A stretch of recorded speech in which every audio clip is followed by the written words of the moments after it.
All right, well, welcome to English 101, week 9. This is going to be a very brief video, a couple minutes, I think, just to let you know about the readings for week 9 this week. And there are two things. We have our essay topics. So I'm just going to ask you to reflect for your reading summary this week on that. So let's look at that real quickly. So again, for our journal this week, for the journal rather, not the reading summary.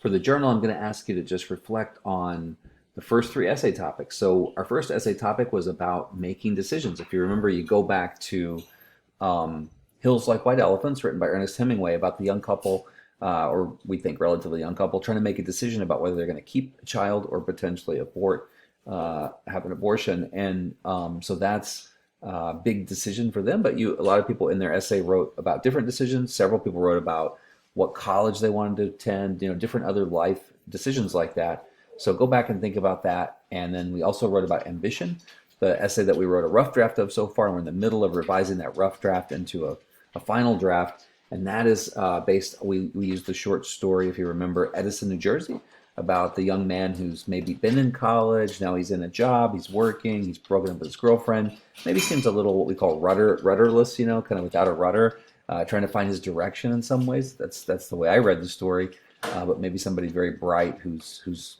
struggling a little bit.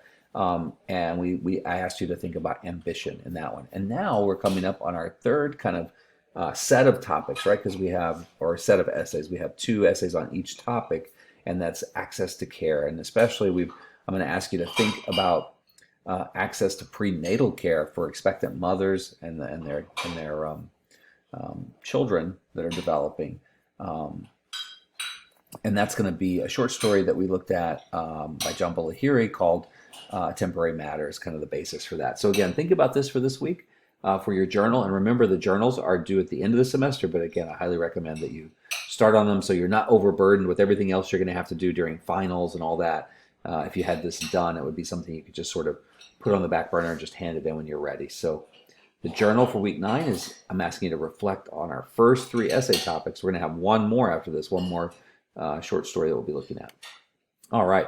And then for our reading summaries, these are, again, of course, in Blackboard, and you're posting these each week. And again, unlike the journals, they're very public. So, do try to stick to the questions, but you can share anything you want to about the reading. This one's about a nonfiction reading that's from our library database, and it's on post-traumatic stress disorder. And again, I ask you maybe a couple of different questions. One of them is to think about whether Shukumar and Shobha might be experiencing PTSD. But take a look at the article, because that really gets into it, and you can think about that as you go into this essay, and then it might also connect to our final essay as well, like some of our readings do. All right, well, that is all I have, very brief, for the reading lecture this week, and I will stop there and move on to rhetoric.